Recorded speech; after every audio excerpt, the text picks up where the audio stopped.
Hello students, how are you? I hope you all are fine and enjoying study at home. You all know that we have completed 3 parts of our second chapter, and now today we are going to start fourth part of our chapter, that is preservation of food. The process in which the food materials are given a suitable physical or chemical treatment to prevent their spoilage is called food preservation.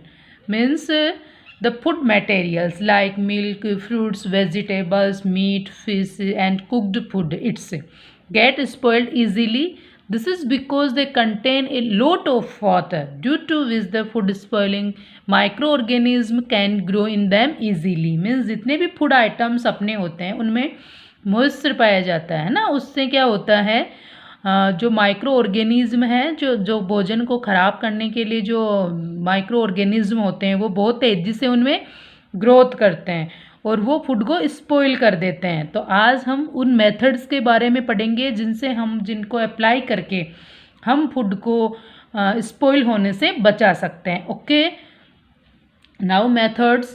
First is sun drying, second is heating, third is cooling, fourth is deep freezing, fifth is addition of common salt. Okay,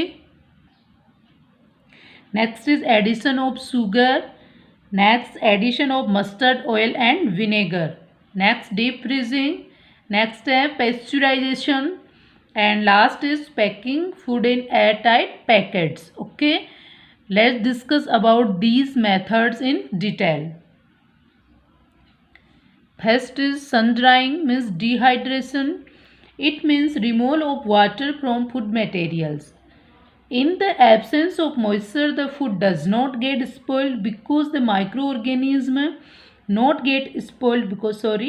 the microorganism which spoil food do not grow in dry food. Okay, इसमें क्या किया जाता है, जितने भी food items होते हैं उनमें से जो मॉइस्चर का अमाउंट होता है उसको रिमूव कर दिया जाता है। तो मॉइस्चर नहीं होता है तो उसमें जो माइक्रो ऑर्गेनिज्म है वो ग्रोथ नहीं कर पाते हैं। ठीक है, sun drying reduce the water content और moisture content of food materials and makes them dry, उनको वो ड्राई बना देता है। एग्जाम्पल्स के लिए कौन कौन से फूड आइटम्स होते हैं जो इस मेथड से प्रिजर्व किए जाते हैं? First is spinach, methi leaves and cauliflower and peas, ये सारे जो है सन ड्राइंग वाले मेथड से प्रिजर्व किए जाते हैं। Next is heating, heating kills many micro organism and prevent the food from spoilage. Heating जो होता है वो मैनी जो माइक्रो ऑर्गेनिज्म होते हैं उनको मार देता है। उससे क्या है, किसी भी भोजन को प्रिजर्व किया जा सकता है हीटिंग से, मीन्स गर्म करके उसको।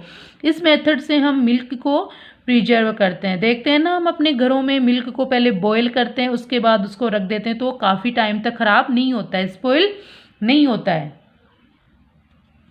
Third is by cooling, low temperature inhibits the growth of micro organism. Inhibits means होता है बेटा रोकता है, कम टेम्परेचर जो होता है ग्रोथ को रोक देता है। So the food spoiling bacteria do not grow and multiply in cold conditions. इसलिए जो भी भोजन को ख़राब करने वाले माइक्रो ऑर्गेनिज्म है या बैक्टीरिया है वो इस कोल्ड कंडीशन में ग्रो नहीं करते हैं। दस when food is kept in a cold place, refrigerator, जब फूड को हम बहुत ठंडे स्थान पे रखते हैं, then the food does not spoiled easily, तब आसानी से वो भोजन ख़राब नहीं होता है। देखा होगा ना अपने घर में, हम कुकड फूड को, फ्रेश वेजिटेबल्स, फ्रूट्स वगैरह को हम फ्रीज में रखते हैं, रेफ्रिजरेटर में रखते हैं ना, इसीलिए it remains fresh for a most longer period, ये एक लंबे समय तक भोजन को फ्रेश बनाए रखते हैं। फॉर एग्जाम्पल मिल्क डो मीन्स होता है बेटा आटा, लगाया हुआ गूंदा हुआ आटा है ना, जो हम रोटी बनाने के काम में लेते हैं उसको डो बोलते हैं। कुकड फूड, पकाया हुआ भोजन जो बच जाता है उसको हम रख देते हैं। Fresh fruits and vegetables, fresh जो फ्रूट्स होते हैं, वेजिटेबल्स वगैरह होते हैं, इनको हम अगर रेफ्रिजरेटर में रख देते हैं तो ये काफ़ी लंबे समय तक ख़राब नहीं होते हैं, लंबे समय तक स्पॉइल नहीं होते हैं। Next is bye deep freezing, it means preservation of food by excessive cold much below 0 degree Celsius. इसका मतलब होता है हम बहुत अधिक ठंडे प्लेस पे चीज़ों को रखना है ना, when the food is kept in a deep freezer, deep freezer में जब किसी चीज़ को रखा जाता है, हमने फ्रीज के ऊपर आता है ना एक कंपार्टमेंट बना हुआ अलग से डीप फ्रीजर, उसमें जो चीज़ों में बर्फ़ जम जाती है ना, चीज़ें जम जाती है, जिसमें आइस वगैरह हम जमाते हैं, उसको हम बोलते हैं deep freezer. The food gets frozen, food उसमें जम जाता है, and the growth of food spoiling micro organism is prevented completely. उसमें क्या होता है, उसमें रखने से भोजन जम जाता है, फ्रोजन हो जाता है, और जितनी भी उनकी ग्रोथ की स्पीड है वो कम्प्लीटली रुक जाती है माइक्रो ऑर्गेनिज्म की। ओके, एग्जाम्पल देखना कौन कौन से फूड इस मेथड से प्रिजर्व किए जाते हैं। Meat, fish, fruits and vegetables. Preserve by common salt. Okay, it prevents the growth of spoiling micro organism. Meat and fish are covered with dry salt to prevent the growth of bacteria. इसमें जो कई food items होते हैं, fish वगैरह, meet वगैरह, उनको common salt से covered कर दिया जाता है ना। Common salt is also use to preserve fruits such as raw mangoes, lemon and amla in the form of their pickles. हम अचार वगैरह बनाते हैं, पिकल्स बनाते हैं, तो उनमें कॉमन साल्ट का यूज़ करते हैं ना। यस और नो, देखा होगा ना आपने घरों में। Okay sorry. Next is bye sugar. Sugar reduce the moisture content from the fruits which inhibits the growth of microorganism।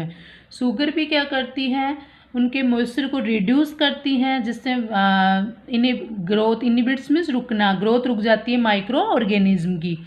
The fruit which are preserved in the form of jams and jellies by using sugar. Jams, jelly वगैरह आपने देखी होगी, उनमें sugar से ही उनको preserve किया जाता है। एग्जाम्पल के लिए एप्पल, राइप मैंगो मीन्स पके हुए आम, ऑरेंज, स्ट्रॉबेरी, पाइनएप्पल एंड गवावा। ये सारे जो फ्रूट्स वगैरह होते हैं, इनको जैम और जेली की फॉर्म में शुगर की हेल्प से प्रिजर्व किया जाता है। Understood everybody. Next is by mustard oil and vinegar. Mustard oil and vinegar are widely used as preservatives for the preservation of fruits and vegetables in the form of pickles। Mustard oil और vinegar का use किया जाता है अचार में preservatives के रूप में, है ना। They prevent the spoilage of fruits and vegetables. वे भोजन को, फ्रूट्स को और वेजिटेबल्स को खराब होने से बचाते हैं। Because food spoiling bacteria can not live in such an environment. उस एनवायरनमेंट में फूड स्पॉइलिश बैक्टीरिया नहीं रह सकते हैं जहाँ क्या होता है, मस्टर्ड ऑयल और विनेगर। आपने देखा होगा घरों में पिकल वगैरह, हम अचार वगैरह बनाते हैं घर पे, तो उसमें मस्टर्ड ऑयल और विनेगर का यूज़ किया जाता है। फॉर एग्जांपल रो मैंगो, कच्चे आम, आंवला एंड लेमन, इन सब चीज़ों में मस्टर्ड ऑयल और विनेगर का यूज़ किया जाता है प्रिजर्वेशन के लिए। अंडरस्टूड बेटा। नेक्स्ट मेथड है बाय यूजिंग स्पेशल केमिकल्स। कुछ केमिकल्स होते हैं जिनकी हेल्प से हम भोजन को खराब होने से बचा सकते हैं। The 3 special chemicals which are used as preservatives in the preservation of food. Okay, first is sodium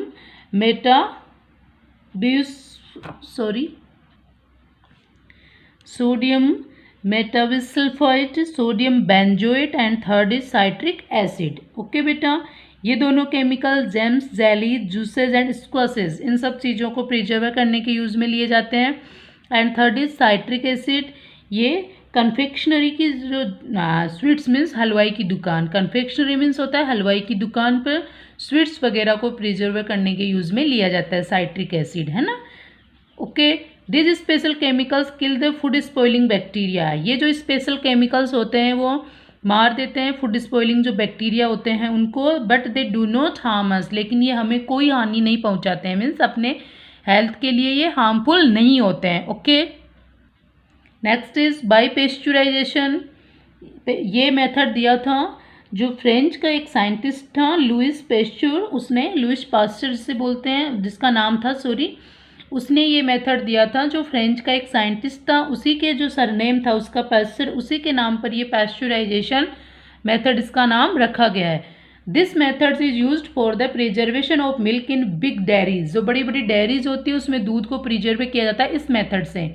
देखो कैसे प्रोसेस होती है। First the milk is heated to about 70 degree Celsius for 15 to 30 seconds to kill most of the bacteria present in it. सबसे पहले दूध को 70 degree Celsius पर 15 to 30 seconds के लिए गर्म किया जाता है। This hot milk is cooled very quickly, उसको बहुत जल्दी से ठंडा कर दिया जाता है टू ए लो टेम्परेचर, बहुत कम टेम्परेचर में, to prevent any remaining bacteria from growing further, कि बाद में अगर कोई बैक्टीरिया और ग्रोथ करे उसको रोकने के लिए उसको बिल्कुल जल्दी से उसको ठंडा कर दिया जाता है। And then this milk is stored in cold in refrigerators, उसके बाद इस दूध को स्टोर कर दिया जाता है बहुत ही कोल्ड कंडीशंस में। Okay, this milk is consumed without boiling because it is free from harmful micro organism. इस दूध को हम कंज्यूम कर सकते हैं, मीन्स इस दूध का उपयोग कर सकते हैं बिना बॉईल किए हुए। ओके बेटा, last methods is by packing in air tight packets. Air tight packets जो होते हैं उनमें उनको पैक करना। These days dry fruits and even vegetables are sold in sealed airtight packets to prevent the attack of microorganism on them। आजकल बहुत सारी चीज़ें, ड्राई फ्रूट्स है, यहाँ तक कि सब्जियाँ तक, एक सील्ड पैक एयरटाइट कंटेनर्स होते हैं, पैकेट्स होते हैं, सॉरी एयरटाइट जो पैकेट्स होते हैं उनमें उनको बेचा जाता है। This help the dry fruits and vegetables to remain unspoiled for a longer time. ये मेथड्स है ना, ये मेथड्स जो है ड्राई फ्रूट्स को और वेजिटेबल्स को काफ़ी लंबे समय तक स्पॉइल होने से बचा के रखता है। Okay, understood everybody? Okay, thanks and have a nice day.